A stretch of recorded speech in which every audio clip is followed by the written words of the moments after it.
I just finished the book Change Your Brain, Change Your Life, the breakthrough program for conquering anxiety, depression, obsessiveness, lack of focus, anger, and memory problems.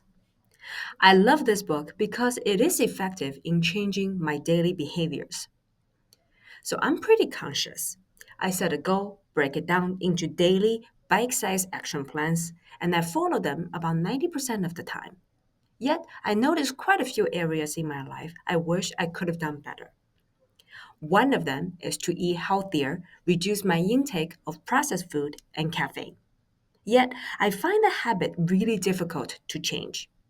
When I'm stressed, I crave cake and fast food. When I'm tired, I crave caffeine.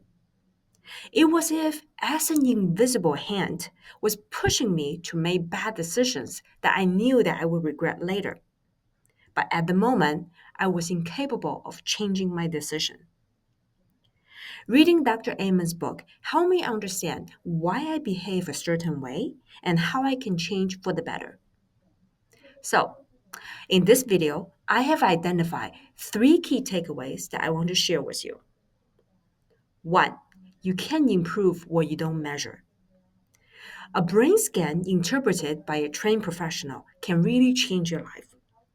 Many psychiatrists do not believe in imaging. Instead, they prefer the traditional talk therapy. So in the book, Dr. Amen talked about his 9-year-old nephew Andrew. Andrew had been a very happy boy till he was 7.5. Then things became aggressively worse. Andrew became depressed, drawing pictures of himself hanging from a tree and shooting at people.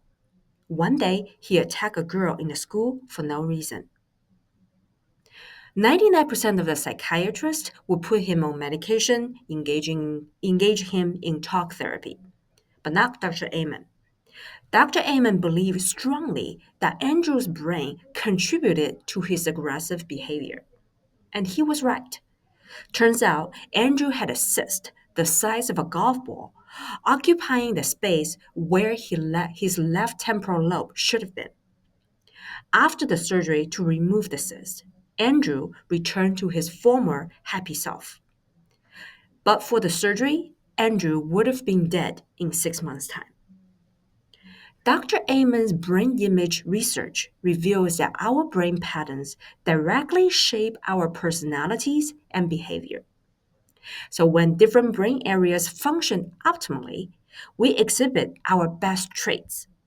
But when they are compromised, we struggle with predictable patterns of dysfunction.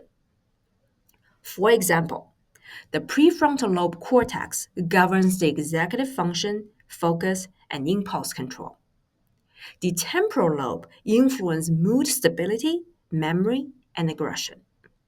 The limbic system controls emotional processing and motivation. Rather than viewing personality traits as fixed, Dr. Amen demonstrates that targeted interventions can literally reshape our brain function and consequently our behavior patterns. So, understand your brain's specific strength and vulnerabilities can really provide a roadmap for targeted improvement that is personalized for you. And it all starts with a detailed tracking of the brain movement. There is a rule. You can improve what we don't measure. It goes beyond brain health, and it extends to life in general, physical health, professional, and personal life. So in my work, I measure the effectiveness of the marketing campaign using key performance metrics such as click rate and abandoned cart rate. I use price elasticity of demand to measure pricing changes on the company's bottom line. Yet, when it comes to things that really matters in life, such as my relationship with my loved ones, my health, I don't use the same approach. I think we need to take a more scientific approach in life, especially to things that really matters. Two, brain health, like health in general, requires active management, especially after age 40.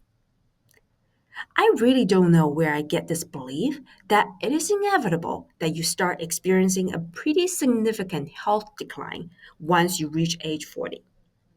But because of that belief, I became quite resigned, accepting that I am going to have more pain in my body, I'm going to become more fragile, instead of taking an active approach to manage my health.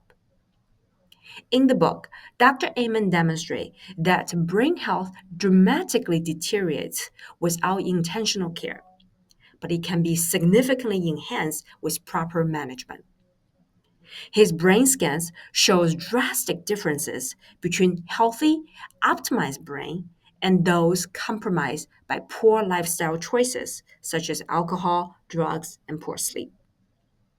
So what are some of the practical specific brain health practices? Nutritional interventions, omega-3 fatty acids, antioxidants, and avoiding inflammatory food such as processed food, sugar, and red meat. Physical exercise, particularly activities that increase blood flow to the brain.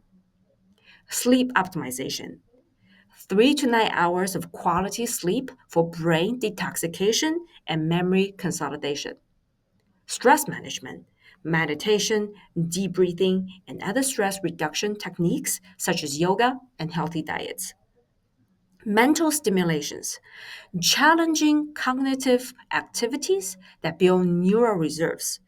We should devote about 15 minutes daily to acquire a new skill and learn new languages. The point is, I now realize that while aging is inevitable, declining is optimal. While aging is inevitable, declining is optional. With active management, we can maintain and even improve health in the brain and physical health as we age. This realization prompted me to take better care of myself, exercise, eat well, sleep well. As a result, I am much happier. My outlook in life has improved. All this starts with an active management of my health, tracking and measuring my progress towards my goal. Third, our health treatment needs to be personalized and targeted. So I spend quite a bit of time thinking about customer personalization in my work. Turns out customers enjoy the personalized experience. A promotional email gets about 20% more open rate if the customer's name is mentioned in the headline. 40% more conversion if it's sent at one of those key moments when the customers are attentive. Marketers spend millions of dollars to personalize customer experience and to surprise and delight customers. But strangely, we don't take the same personalized approach when it comes to our health. In the book, Dr. Amen demonstrates that different brain patterns require different treatments. A brain that is prone to overthink and worry should be treated differently than a brain that is prone to sadness and depression. It turns out that understanding your specific brain type really allows for precise and practical solutions to address long-standing personal challenges, such as mood improvement, and it can increase focus and deepening relationship with our loved one. So what should we do to personalize the treatment of the most important real estate in our bodies? Evaluate your current brain health. So evaluate your sleep quality, stress levels, nutrition, exercise habits, and cognitive performance to establish a baseline. At different hours of the day, ask yourself, how do I feel at this particular moment? Identifying your brain type. Review the characteristics of different brain types to understand your specific patterns and optimal intervention strategies. You don't need a brain scan to understand your brain type. Behavior traits can suggest a lot. Implement targeted interventions. Focus on 2, 3 interventions specifically suited to your brain type and current challenges.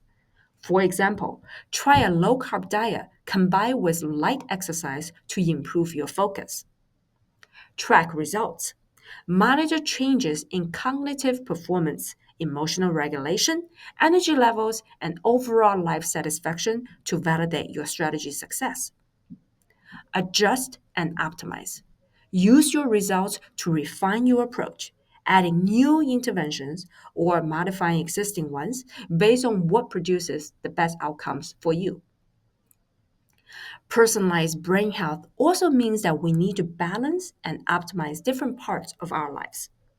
In his book, Dr. Amen calls them the four circles: biological, how your physical body functions; psychological, developmental issues and how you think; social support and your current life situations; spiritual, your sense of meaning and purpose.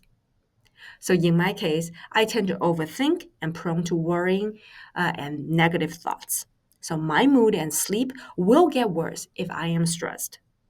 After reading this book, I put myself on a low carb diet. I started meal planning and doing light exercise weekly. Whenever I catch myself thinking negatively, I get up, leave the space, and prompt myself to stop the negativity. I made a conscious effort to connect with my friends and community. I also dig deep in understanding myself and my beliefs, what drives me to get up in the morning and what makes me excited for the day. Since I implemented the changes, I noticed a significant mood changes in my daily routine, even though the demand and the stress from work and life has not decreased. Dr. Amen's book changed my life for the better. I hope that the three key takeaways have some positive effects on your life as well. If you find this content helpful, please like and subscribe for more. See you next time.